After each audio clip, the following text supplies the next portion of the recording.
매일 성경 묵상을 돕는 해설 가이드입니다. 안녕하세요. 묵상 코치입니다. 함께 읽고 나눌 말씀은 전도서 5장 8절에서 20절까지 말씀입니다. 재물이 삶의 만족을 주지 못하며 재물을 모으고 누리는 일에 많은 폐단이 있습니다. 그러나 헛된 삶 속에서도 하나님이 허락하신 몫을 누리고 만족하는 것이 지혜입니다. 전도자는 8절에서 9절에 부와 정의에 대해 교훈적 메시지를 전한 후 10절에서 12절에 잠언의 형식을 통해 부의 헛됨을 말합니다. 13절에서 17절에서는 부와 재물을 부정적으로, 18절에서 20절에서는 긍정적으로 관찰하고 있습니다. 8절에서 9절입니다. 너는 어느 지방에서든지 빈민을 학대하는 것과 정의와 공의를 짓밟는 것을 볼지라도 그것을 이상히 여기지 말라. 높은 자는 더 높은 자가 감찰하고 또 그들보다 더 높은 자들도 있습니다.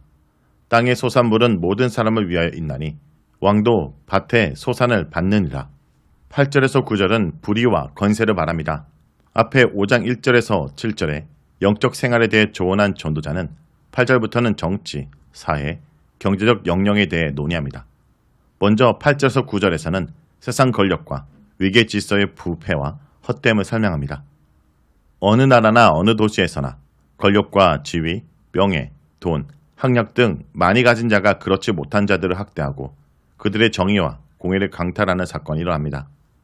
전도자는 앞서 3장 16절과 4장 1절에서 공의의 재판정에 만연한 악과 건세자의 학대를 고발하며 한탄했습니다. 이제 8장 5절에 와서 전도자는 그런 사건을 보더라도 놀랄 이유가 없다라고 말합니다. 전도자가 이렇게 말하는 의도는 우리 주변에 학대와 불의가 일어나는 것을 마땅히 여기거나 방관하라는 의미가 아닙니다. 또한 학대와 불의를 더 저지르라고 부추기는 것도 아닙니다. 전도자는 그 이유로 높은 자는 더 높은 자가 감찰하고 또 그들보다 더 높은 자도 있습니다 라고 말합니다. 이에 대해 두 해석이 가능합니다. 첫째, 권력자들이 학대와 불의를 시정하기보다는 서로 살펴봐주고 눈 감아줌으로 불의가 제압되지 않습니다. 이 경우 전도자가 해아의 헛됨을 증명하기 위해서 여기에서도 계속적으로 정치, 사회, 경제적 불의의 헛됨을 조소적으로 비난한다 볼 수 있습니다.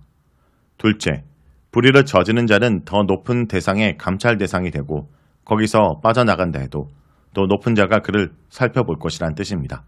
더 나아가 8절에서 하나님이 직접 언급되지 않았으나 1절에서 7절을 고려한다면 불의를 저지른 자가 높은 자들의 눈을 다 피했다 하더라도 하나님의 눈과 심판을 피할 수 없음을 암시한다 볼 수 있습니다. 하나님이 적절한 때의 의인과 악인을 심판할 것이라는 3장 17절과 같은 맥락으로 볼 수 있습니다. 이 두 해석을 서로 보충적으로 이해할 수 있습니다. 현재 전도자는 우리가 권력의 부정과 헛됨 속에서 살고 있음을 고발하지만 우리는 하나님을 경외함으로써 공의를 행해야 하고 하나님의 나라, 공의의 통치를 바라봐야 합니다. 9절은 땅의 이득이 각 백성 모두에게 있으며 왕에게도 적용된다 말합니다. 이 구절이 긍정적인 의미인지 부정적 의미인지 정확히 알기 어렵습니다. 8절의 첫째 해석과 연결한다면 왕조차 학대와 부정의 반열 속에 속했다라는 의미일 수 있습니다. 둘째 해석과 연결한다면 학대하는 자나 학대받는 자나 모두 하나님의 감찰과 공급 아래 있다라는 의미일 수 있습니다. 하나님이 인간 세상의 정치적, 사회적, 경제적 정의를 감시하듯 사람의 육체적, 물리적인 필요도 살피고 공급하신다는 설명을 볼 수 있습니다. 10절에서 20절 읽겠습니다. 은을 살아가는 자는 은으로 만족하지 못하고 풍요를 살아가는 자는 소득으로 만족하지 아니하나니 이것도 헛되도다. 재산이 많아지만 먹는 자들도 많아지나니 그 소유주들은 눈으로 보는 것 외에 무엇이 유익하랴. 노동자는 먹는 것이 많든지 적든지 잠을 달게 자거다. 부자는 그 부유함 때문에 자지 못하느니라. 내가 해 아래서 큰 패단이 되는 일이 있는 것을 보았나니 곧 소유주가 재물을 자기에게 해가 되도록 소유하는 것이라. 그 재물이 재난을 당할 때 없어지나니 비록 아들은 낳았으나 그 손에 아무것도 없느니라. 그가 모태에서 벌거벗고 낳았은즉 그가 나온 대로 돌아가고 수고하여 얻은 것을 아무것도 자기 손에 가지고 가지 못하리니 이것도 큰 불행이라. 어떻게 왔든지 그대로 가리니 바람을 잡는 수고가 그에게 무엇이 유익하랴. 일평생을 어두운 데서 먹으며 많은 근심과 질병과 분노가 그에게 있느니라. 사람이 하나님께서 그에게 주신 바 그 일평생에 먹고 마시며 해 아래서 하는 모든 수고 중에서 낙을 보는 것이 선하고 아름다움을 내가 보았나니 그것이 그의 몫이로다. 또한 어떤 사람에게든지 하나님이 재물과 부요를 그에게 주사 능히 누리게 하시며 제 몫을 받아 수고함으로 즐거워하게 하신 것은 하나님의 선물이라.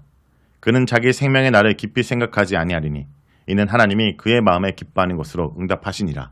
10절에서 20절은 재물의 헛됨과 사람의 몫을 말합니다. 전도서 5장 10절에서 20절의 공통된 주제는 재물입니다. 5장 10절에서 17절은 재물의 무익함과 헛됨을 기술하고 5장 18절에서 20절은 해 아래 헛된 세상에서 어떻게 자신의 몫을 누리고 살아야 하는지를 구체적으로 조언합니다. 즉 10절에서 17절은 독자로 하여금 재물과 관련하여 현실을 파악하게 하고 18절에서 20절은 현실을 극복하게 이끌어줍니다. 전도자는 10절에서 17절에 재물로 인한 무익함과 헛됨을 6가지로 조명하며 재물에 의존하는 것이 무의미하고 미련한 태도임을 보여줍니다. 그는 이미 많은 재물을 소유했고 마음이나 눈에 원하는 것을 억제하지 않고 다 누렸습니다. 그러나 전도자는 그 결과가 헛되고 바람을 잡으려는 것이며 무익하다고 결론 내렸습니다. 전도자는 그런 결론에 이르게 된 첫째 근거로 재물이 사람의 만족을 채우지 못한다는 점을 듭니다. 사람은 자기 소득이 많아도 더 많이 가진 자를 부러워하고 더 소유하려고 듭니다. 재물에 대한 욕심을 내면 낼수록 재물에 대한 집착과 갈증은 더 심해집니다. 재물이 많아도 만족이 안 되니 전도자는 이것이 부질없다 말합니다. 둘째, 재물이 많아지면 쓸데가 계속 늘어납니다. 전도자는 그의 재물로 노비와 노래하는 남녀와 여러 처첩들을 두었고 사업과 건축 등 다방면에서도 손을 댔습니다. 이처럼 재산이 늘면 그 재산을 나눠 가진 자가 많아지고 부가 지출이 늘어납니다. 양적으로 불어난 생활 환경과 질적으로 높아진 생활 수준을 맞추려면 씀씀이도 커지기 마련입니다. 서서히 불어나는 통장의 금액과 함께 술술 빠져나가는 지출 내역을 보게 될 것입니다. 그래서 결국은 재물을 모으는 실제 유익을 크게 맛볼 수 없습니다. 셋째, 재물이 걱정을 불러일으킵니다. 노동자는 소득이나 먹는 것과 관계없이 단잠을 잘 수 있으나 부자는 배불러 잠을 편히 못 자고 의식주에 신경 쓰여 재물을 도둑맞을까 두려워 노심초사합니다. 심신의 평안은 재물의 많음과 정비례하지 않습니다. 넷째, 재물이 해를 끼칩니다. 전도자는 이를 큰 패단이라 부르며 자신이 목격한 일을 예로 듭니다. 재물을 가진 자가 재난을 당해 재물을 잃었고 그 결과로 새로 낳은 아들에게 물려줄 재산도 얻게 되었습니다. 힘써 수고한 대가는 이처럼 한순간에 사라지기도 하고 자신과 주변에 피해를 주기도 합니다. 다섯째, 죽을 때 재물을 가져갈 수 없습니다. 빈손으로 태어나듯 죽을 때도 빈손으로 갑니다. 사람은 각자 다른 환경에서 태어나서 서로 다르게 살지만 죽을 때는 재물을 다 남기고 떠납니다. 여섯째, 재물을 위해 일평생 수고해도 부나 건강이나 평안을 다 누리지 못합니다.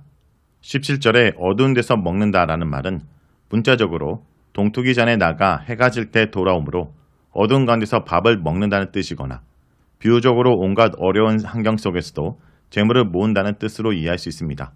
이렇게 아등바등 고생하며 재물을 모아도 마음의 근심과 분노 또는 육체의 질병 등으로 진정한 평안과 즐거움을 누리지 못합니다.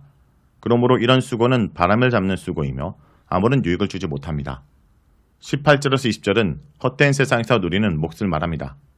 재물의 풍요로도 심신의 평안을 보장받을 수 없고 죽음 앞에서 영원히 물질을 소유할 수도 없음을 밝히며 전도자는 해 아래서 아무것도 유익이 없으며 모든 것이 헛되다는 주장을 증명하였습니다. 그러나 전도자는 여기서 삶이 이렇게 헛되니 그런 줄 알고 낙심하거나 삶을 비관하거나 포기하라고 조언하지 않습니다. 대신 삶이 헛되고 험함을 직시하라고 강조합니다. 덧붙여 전도자는 이 허무한 삶을 살아가는 비책으로 몇 가지를 제안합니다. 첫 번째 제안은 전도서 전체에 반복됩니다. 첫 번째, 먹고 마시라. 이는 유흥을 즐기라 부추김이 아니라 개인에게 주어진 보상이나 결과를 누리지 말라는 뜻입니다. 전도자는 하나님의 심판이 분명히 있을 것임을 강조하며 흥청망청 살면 안 된다고 명확히 말합니다. 둘째, 만족하라. 18절에 낙을 보는 것으로 선, 행복, 기쁨 등을 찾고 만족하라는 의미입니다. 먹고 마시는 행동에는 만족함이 함께해야 합니다. 만족은 감사와 기쁨을 가져다 줍니다. 셋째, 일하라. 수고는 노고, 고생, 노력의 뜻입니다. 일은 먹고 마시고 만족을 제공해주는 원천입니다. 수고와 일은 인간의 불순종의 결과이며 하나님의 심판이지만 이를 통해 만족과 결과를 보상받는 것은 우리의 몫이며 하나님의 은혜입니다. 넷째, 이 모든 삶의 행복이 하나님께로부터 왔음을 인지하라입니다. 전도자는 각 사람에게 재물을 주신 분이 하나님이시며 그 재물을 먹고 자기 몫을 받고 수고하며 즐거워하는 능력을 주신 분도 하나님이시라고 반복합니다. 이 모두가 하나님이 인생에게 주신 선물입니다. 생명의 날이 언젠가 끝나므로 이에 집중하기보다는 하나님이 주신 선물을 감사하고 누려야 합니다. 우리 안에 만족과 기쁨은 하나님의 응답이기 때문입니다. 자, 여기까지가 전도서 5장 8절에서 20절까지 말씀입니다. 오늘 말씀을 통해 우리는 무엇을 묵상하고 적용해야 될까요? 우리의 소유는 하나님의 선물입니다. 나는 하나님께서 나에게 필요한 만큼 재물을 주셨다 생각합니까? 이러한 깨달음이 분명하면 소유가 적든지 많든지 자족하는 마음을 가질 수 있습니다. 또한 모든 것이 하나님이 지으신 것이기 때문에 감사함으로 받으면 버릴 것이 없습니다. 그렇지만 선물보다 선물을 주신 하나님을 먼저 생각해야 합니다. 그래야 주신 분의 뜻대로 그것을 사용할 수 있습니다. 성도 여러분, 그러므로 우리가 이 땅 가운데 많은 것을 소유함으로 기뻐하는 것이 아니라 하나님의 소유된 백성으로 주신 것에 만족하고 주신 것을 기쁨으로 받고 누리는 주의 백성들이 되길 간절히 기도드립니다.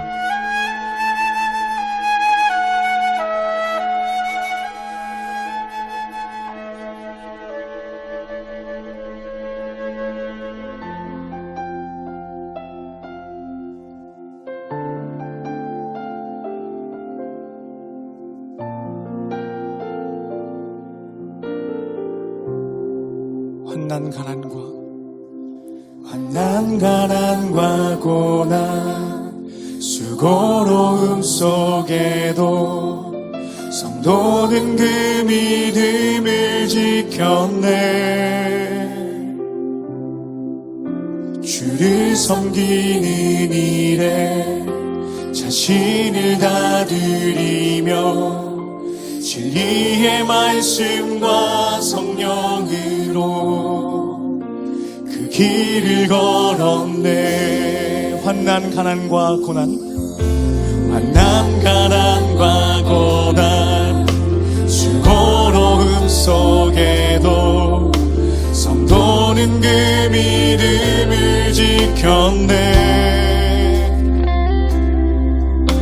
주를 섬기는 일에 자신을 다 드리며 진리의 말씀과 성령으로 그 길을 걸었네. 그리스도 안에서 새롭게 하시고 그리스도로 인하여 자유케 되었네.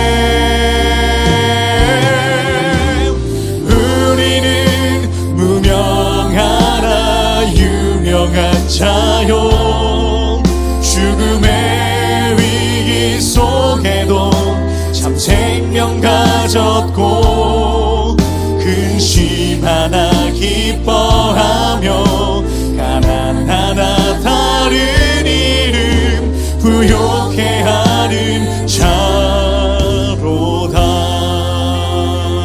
아멘, 아멘. 환난 가난과 고난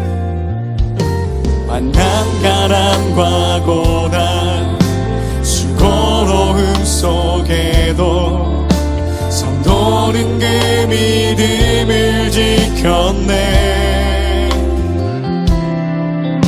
주를 섬기는 일에 자신을 다 드리며 진리의 말씀과 성령으로 길을 걸었네. 우리 한 번 더 고백할까요? 환난 가난과 고난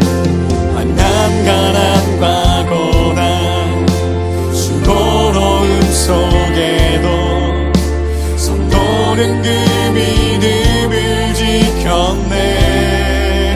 아멘. 주를 섬기는 일에 자신을 다 드리며 진리의 말씀과 성령으로 그 길을 걸었네. 그리스도 안에서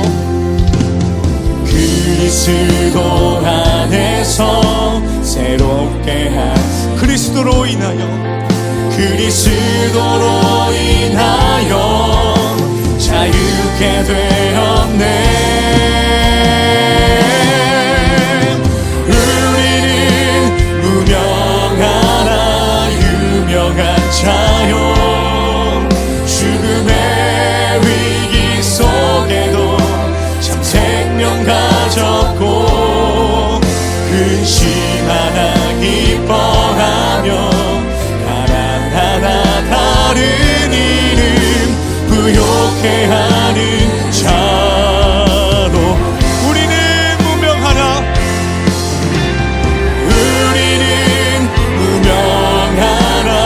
유명한 자요, 죽음의 위기 속에도 참 생명 가졌고 근심하나 기뻐하며 가난하나 다른 이름 부욕해 하는 자로다.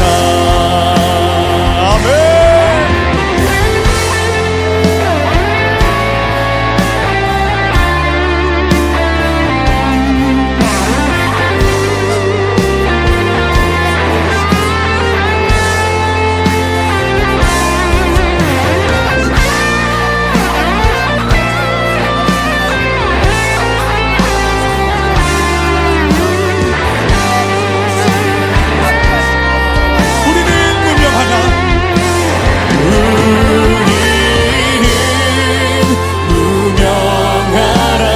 유명한 자요, 죽음의 위기 속에도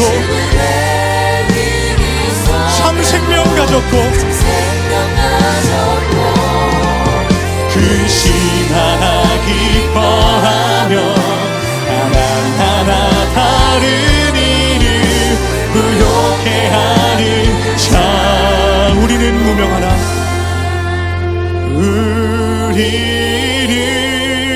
무명하나 유명한 자요, 죽음의 위기 속에도 참 생명 가졌고 근심하나 기뻐하며 가난하나 다른 이름 부욕해 하는 자로다.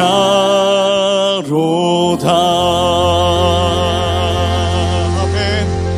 근심하나 기뻐하며 나아가는 온전히 주님의 자녀들 우리가 되길 소망합니다. 아멘, 아멘.